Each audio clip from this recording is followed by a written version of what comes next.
बिस्मिल्लाहिर्रहमानिर्रहीम। अस्सलाम वालेकुम। क्या हाल चाल हैं आपके। आज हम 7th क्लास की एक्सरसाइज 1.13 स्टार्ट कर रहे हैं। क्वेश्चन 1 है which of the following are in proportion. हमें बताना है कि जो वैल्यूज दी हुई हैं, जो हमें क्वेश्चन दिए हैं, उनमें से कौन सी प्रोपोर्शन में है और किन में प्रोपोर्शन नहीं है। पहले हम ये देख लेते हैं कि प्रोपोर्शन क्या होता है। प्रोपोर्शन बोलते हैं इक्वलिटी ऑफ रेशोज,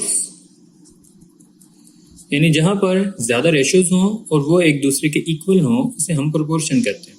अगर हमारे पास 2 रेशोज होंगी, वो इक्वल होंगी, तो हम कहेंगे कि ये प्रोपोर्शन है। और अगर हमारे पास 2 रेशोज हों और वो इक्वल ना हो, तो वो प्रोपोर्शन नहीं होती। तो इसे स्टार्ट करेंगे। यहाँ पे लिखा है 7:2 और ये है प्रोपोर्शन का साइन, जिसमें 2 दफ़ा रेशो लिखा हुआ है, यानी 4 डॉट्स लगाते हैं, इसे प्रोपोर्शन बोलते हैं।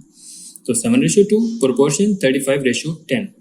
अब हमें देखना है कि क्या ये प्रोपोर्शन है या नहीं है। तो ऐसे में हमारे पास एक फार्मूला होता है, हम लिखते हैं product of means is equal to product of extremes. Mean values जो हैं वो दरमियान वाली होती हैं। ये दोनों मीन वैल्यू हैं, ये भी मीन है और हमारे पास ये भी मीन वैल्यू है। और जो ये लास्ट वाली है, इसे हम बोलते हैं एक्सट्रीम और इसको भी बोलते हैं एक्सट्रीम, यानी जो साइड्स पे लिखी हुई हैं और दरमियान में। हमें पहले दरमियान वाली दोनों मल्टीप्लाई कर लें और दोनों साइड वाली मल्टीप्लाई कर लें और उसे इक्वल रख लें। इसको 7 को मल्टीप्लाई करेंगे 10 के साथ और 2 को करेंगे 35 के साथ। तो ये 235 टाइम 70 होता है और 7 10 टाइम भी 70 ही होता है। तो चूंकि दोनों इक्वल आ रहे हैं, तो ये इक्वल आने की वजह से हम लिखेंगे कि ये इज इन प्रोपोर्शन, यानी ये प्रोपोर्शन में है, ये प्रोपोर्शन बन रहा है क्योंकि हमारे पास इन दोनों की रेशो इक्वल आ रही है। या फिर आप इस तरह भी देख सकते हैं कि ये है 7:2 और दूसरा हमारे पास आता है 35:10। अब हमें देखने के दोनों किस टेबल में आते हैं। तो ये आएगा 5 के टेबल में 5 7 टाइम और ये भी आता है 5 के टेबल में 5 2 टाइम। तो ये पहली रेशो 7:2 है और दूसरी भी 7:2 ही है, यानी दोनों रेशो सेम ही है। तो अगर ये दोनों सेम है तो हम लिखेंगे कि 7:2 प्रोपोर्शन 35:10 इज इन प्रोपोर्शन। हम ये लिखेंगे कि प्रोपोर्शन में है। Second part 2:6 proportion 5:20। तो ऐसे ही करेंगे, हम एक्सट्रीम वैल्यूज को मल्टीप्लाई करेंगे और साथ में मीन वैल्यूज को भी मल्टीप्लाई कर लेते हैं। तो 2 और 20 को मल्टीप्लाई करेंगे तो 40 आएगा और 6 और 5 को मल्टीप्लाई करेंगे तो 30 आएगा। अब ये दोनों इक्वल नहीं आ रहे, तो यहाँ पे लिखते हैं as product of mean is not equal to product of extremes. क्योंकि मीन का और एक्सट्रीम का प्रोडक्ट सेम नहीं आ रहा, तो हम लिखते हैं कि ये प्रोपोर्शन में नहीं है। Next part 16:12 proportion 4:13। और हमें भी इसको भी वैसे ही करेंगे। 16 और 3 को मल्टीप्लाई करेंगे तो 48 आता है और 12 और 4 को मल्टीप्लाई करेंगे तो भी 48 ही आएगा और दोनों इक्वल हैं, तो हम लिखते हैं कि ये प्रोपोर्शन में है। 10:8 प्रोपोर्शन 70:56। 10 और 56 को मल्टीप्लाई करें 560 आएगा और 8 और 70 को मल्टीप्लाई करें तो भी 560 ही आता है। तो दोनों सेम हैं, इक्वल हैं, तो हम लिखेंगे कि ये रेशो भी प्रोपोर्शन में है। 15:50 प्रोपोर्शन 9:30।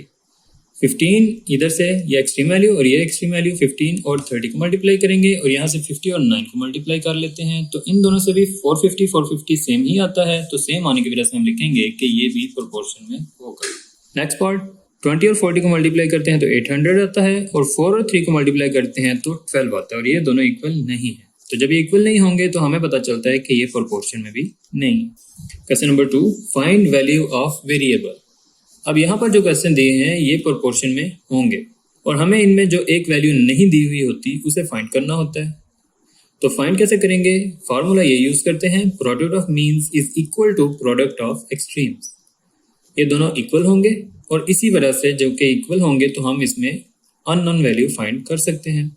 तो मीन वैल्यू है 6 और x, तो 6 और x को मल्टीप्लाई करेंगे और एक्सट्रीम वैल्यू है 7 और 50, तो 7 और 50 को मल्टीप्लाई करेंगे। आप इसको इधर उधर लिख सकते हैं, नहीं मीन्स है तो यहाँ पर x और 6 और एक्सट्रीम्स है तो यहाँ पे 7 और 20, और इस तरह से लिखना चाहें तो ऐसे भी लिख सकते हैं। ये दोनों एक जैसे ही होंगे, चाहे आप इस तरह से लिख लें या इस तरह लिख लें। एक साइड पे मीन्स वाली और एक साइड पे एक्सट्रीम वाली वैल्यूज लिखना होंगी और उनके दरमियान में फिर हम इक्वल लगा लेंगे। तो इसे सॉल्व कर लें।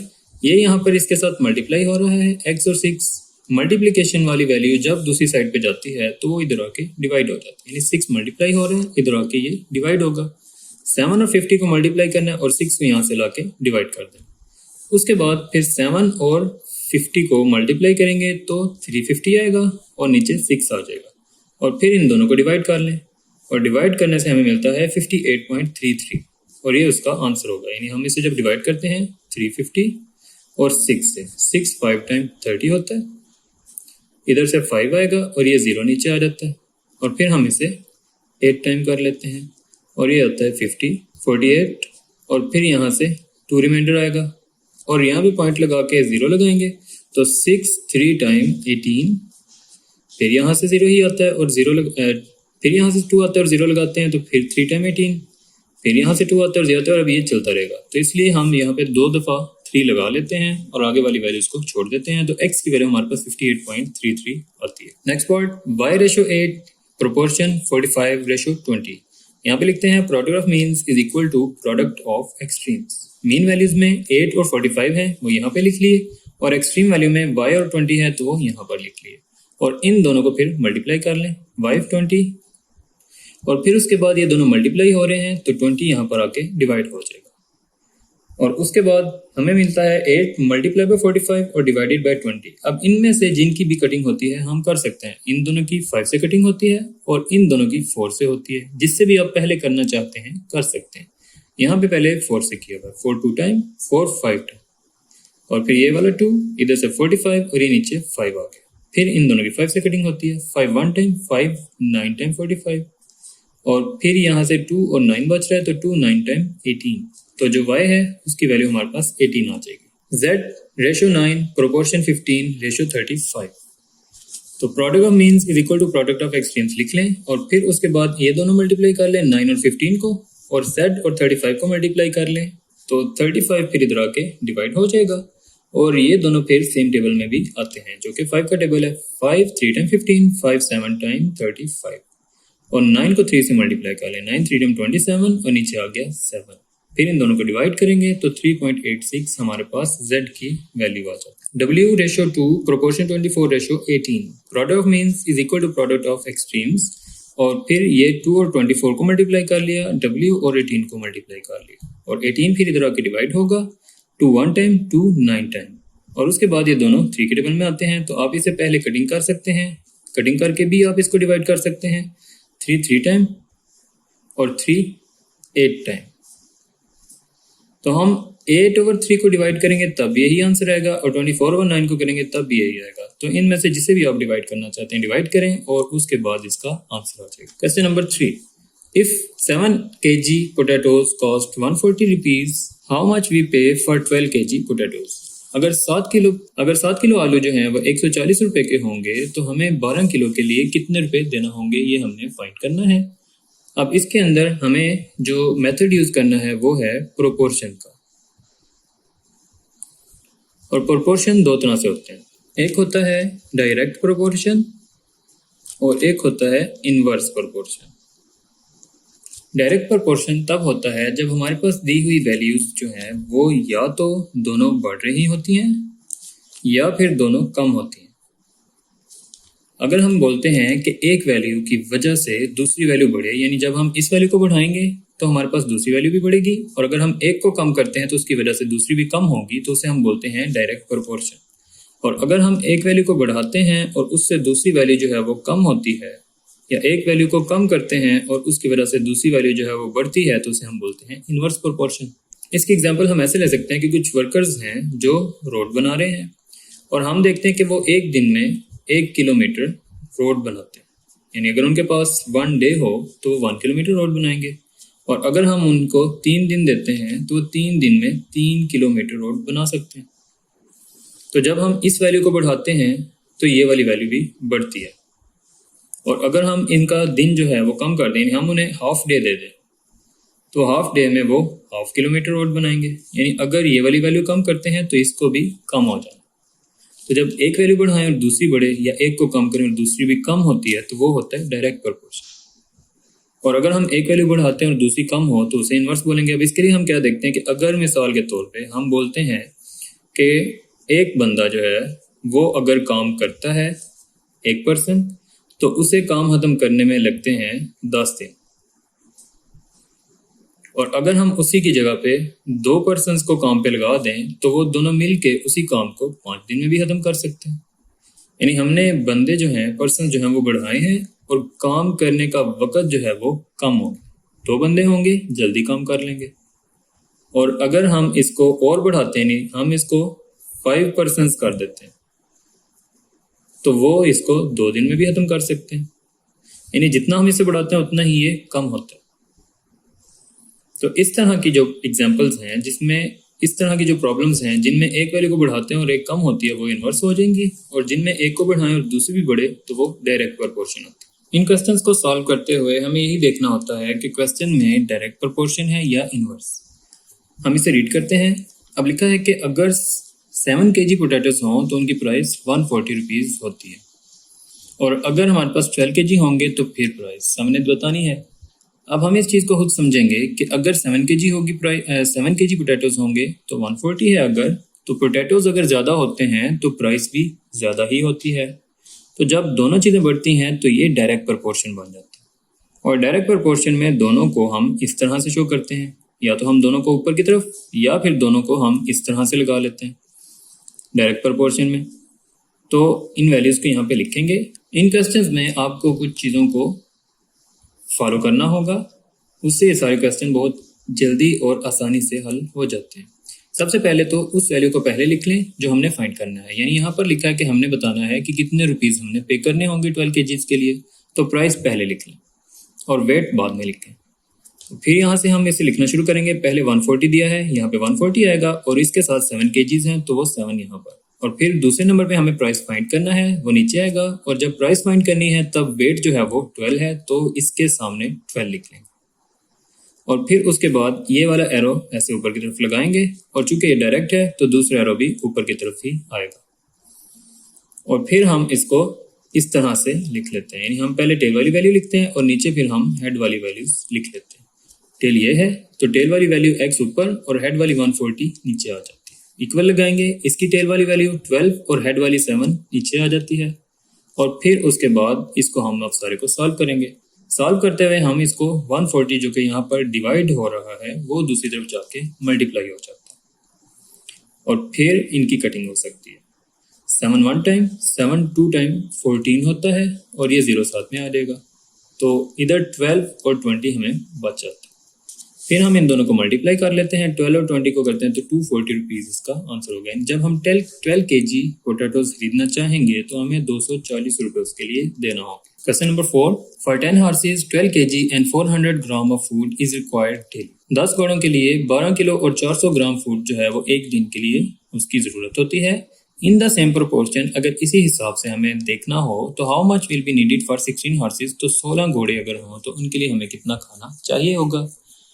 अब इसको भी हम पहले समझ लेंगे कि ये डायरेक्ट बनता है या इनवर्स। अब अगर हमारे पास 10 घोड़े हैं और वो 12 किलो खाना खाते हैं तो हम अगर हमारे पास वही 16 हॉर्सेस हो जाएंगे तो वो ज़्यादा खाना ही खाएंगे।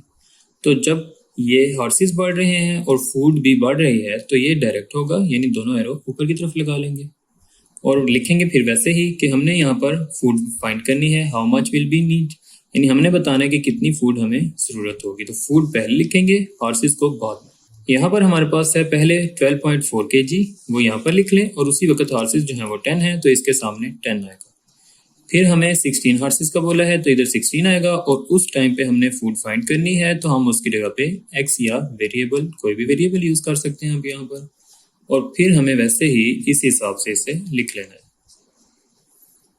तो ये टेल यहाँ से x और ये हेड 12.4 तो वो नीचे आ जाएगा, और इधर से टेल वाली वैल्यू 16 और हेड 10 वो नीचे आ जाएगा। तो ये 16 और 10 बनेगा। अब ये 12.4 यहाँ पर डिवाइड हो रहा है, वो दूसरी तरफ आके मल्टीप्लाई हो जाते हैं। 16 और 10 इधर से आएगा और मल्टीप्लाई के बाद ये वाला 12.4 इधर मल्टीप्लाई हो जाएगा। फिर ये पॉइंट खत्म करेंगे तो इसकी जगह नीचे 10 आ जाएगा। और फिर हम इसे देखेंगे कि इसमें से किसी की कटिंग होती है तो कटिंग कर सकते हैं या सिंपली इनको मल्टीप्लाई भी कर सकते हैं हम। तो ये 16 over 10 124/10। तो यहाँ पर इन दोनों को अगर मल्टीप्लाई करें तो हमें 1984 मिल जाता है, और नीचे 10 और 10 को करते हैं तो 100 आ जाता है। और फिर जब इन दोनों को डिवाइड करेंगे तो ये 19.84 kg बन जाता है।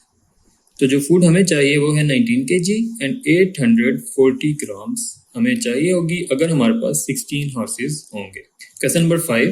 The cost of 16 quintals of bean is 40,400 rupees. How much will be 4 quintal cost? अगर 16 क्विंटल्स होंगे तो उसके लिए हमें 40,400 रुपये देना है, और अगर वो कम हो जाए, 4 क्विंटल ही लेने हो सिर्फ, तो तब हमें कितनी प्राइस लेना है हमें ये बताना होगा। तो ये भी वैसा ही है, ये भी डायरेक्टली बनेगी कि अगर क्विंटल्स जो है 16 है तो प्राइस 40,000 है, अगर कम लेनी है तो प्राइस हमें कम देना होगी।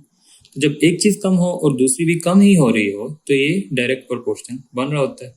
और डायरेक्ट में हम फिर इसको ऐसे सेम साइड पे एरोज लगा लेते हैं, ये ऊपर जा रहा है तो इसे भी ऊपर की तरफ लगाएंगे, और पहले वो वैल्यू लिखेंगे जो हमने फाइंड करनी है। हमने बताना है यहाँ पे हाउ मच कॉस्ट, कॉस्ट हमें बताना है, कॉस्ट हम यहाँ पे लिख लेंगे, और क्विंटल्स हमें यहाँ पर लिखना है जो हमें दोनों पता है, और उनके सामने उनकी वैल्यूज लिखेंगे, एरोज लगाएंगे, टेल वाली वैल्यू ऊपर, एक्स इधर से आएगा और इधर से 40,000 नीचे, यहाँ से 4 ऊपर आएगा और 16 नीचे आ जाएगा। अब ये डिवाइड हो रहा है, इसे दूसरी तरफ ला के मल्टीप्लाई कर लेंगे और इन दोनों को डिवाइड करेंगे, ये दोनों 4 के टेबल में आते हैं। 4 टाइम 16 और 4 1 टाइम, फिर ये 0 ऊपर, फिर 4 1 टाइम और ये दोनों 0 ऊपर, यानी 1 0 1 0 0 ये आएगा हमारे पास, और इधर से 4 ओवर 4 आएगा, फिर ये दोनों 4 से डिवाइड होते हैं, इनकी सेम ही है, कट हो जाते हैं, तो ये हमारे पास 1 0 1 0 0 रुपीज इसका आंसर होगा। Question number 6. If a box of sweets is divided among 24 children, they will get 5 sweets each. अगर एक बॉक्स स्वीट्स का बॉक्स है और 24 बच्चों में अगर हम वो डिवाइड करते हैं तो हर बच्चे को 5 मिल रही है। How much each will get if the number of children reduce by 4. अगर हम 4 बच्चे उनमें से कम कर देते हैं तो फिर बाकी जो बच्चे हैं उनको उस बॉक्स में से कितनी कितनी मिलेंगी, यानी 24 बच्चे हों तो हर बच्चे को 5 मिलती हैं। जब हम 4 बच्चे अंदर से निकाल देते हैं तो फिर जो बाकी बच्चे हैं उन्हें अगर वो वही बॉक्स उतनी ही बॉक्स में हम स्वीट्स हों और डिवाइड करें तो हर बच्चे को कितनी मिलेंगी। तो पहले तो हम ये देखेंगे कि 24 बच्चे पहले थे, 4 कम करें तो बाकी बच्चे जो हैं वो 20 बचते हैं। अब 20 बच्चों में हमें वही स्वीट्स जो हैं दोबारा से डिवाइड करना है। तो इधर पहले लिख लेंगे कि हमें तो देखना है कि स्वीट्स कितनी आती हैं। पहले 5 आ रही हैं, फिर हमने फाइंड करना है, तो चूंकि उसे फाइंड करना है ये हमने पहले लिख लिया, और चिल्ड्रन इधर लिखेंगे।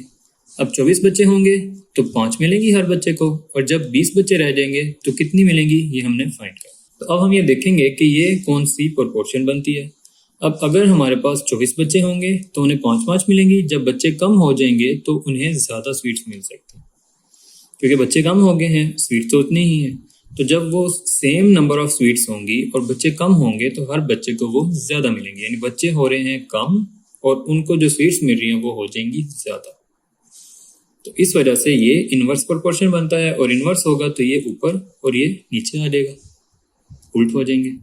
तो इसको फिर अब इन्वर्स के हिसाब से सॉल्व करना है। तो ये टेल वाली वैल्यू x और इधर से हेड वाली 5 नीचे। अब यहाँ पर ये टेल वाली वैल्यू 24 है, 24 ऊपर आएगा, और ये हेड वाली वैल्यू 20 है तो 20 नीचे आएगा, और फिर 5 डिवाइड हो रहा है, ये इधर आके मल्टीप्लाई हो जाएगा। 5 1 टाइम 5 4 टाइम 20, तो 24 ओवर 4 आ जाएगा हमारे पास, और फिर 24 और 4 को जब डिवाइड करते हैं तो हमें 6 आंसर मिलता है, यानी 6 स्वीट्स मिलेंगी अगर बच्चे जो हैं वो 20 रह जाते हैं। जब 24 होते हैं तो उन्हें 5-5 मिलती हैं, और अगर 20 बच्चे हों तो उन्हें 6-6 मिल जाती हैं। Question number 7. If 2 men take 10 days to cut a tree, अगर बंदे हों और उन्हें एक दरख्त काटने में 10 दिन लगते हैं, how many days will take 4 men to do the same job. तो अगर वही काम या वही दरख्त काटना हो तो 4 बंदे कितने दिन लगाएंगे। अब आप इस बात को समझ सकते हैं कि अगर 10 दिन लगते हैं और 2 बंदे काम करते हैं तो बंदे बढ़ाएंगे तो दिन कम लगेंगे, काम जल्दी हो जाएगा। तो ये भी इन्वर्स प्रोपोर्शन ही बनेगा, क्योंकि पर्सन ज़्यादा हो रहे हैं और डेज कम हो रहे हैं, तो ये इन्वर्स बनेगा, ये ऊपर ये नीचे।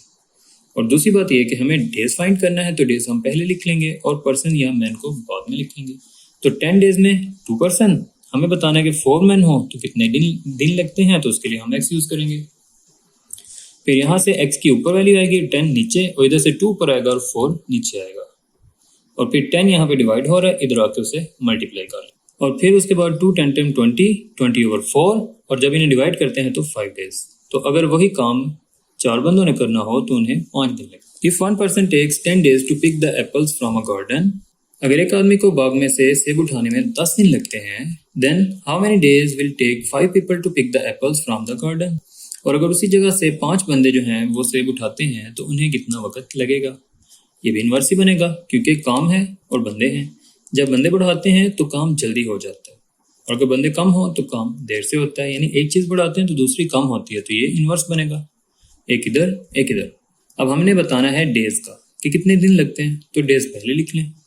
ये होगा 10 और 1 इधर, जब 10 डेज तो 1%, 10 1, और जब 5% हैं तो डेज हमने बताने हैं, तो यहाँ पे x आएगा, और फिर ये x/10 और 1/5, फिर 10 इधर आके मल्टीप्लाई होता है, 5 1 टाइम 5 2 टाइम, तो 2 डेज जो है वो उन्हें लगेंगे इस काम को खत्म करने में।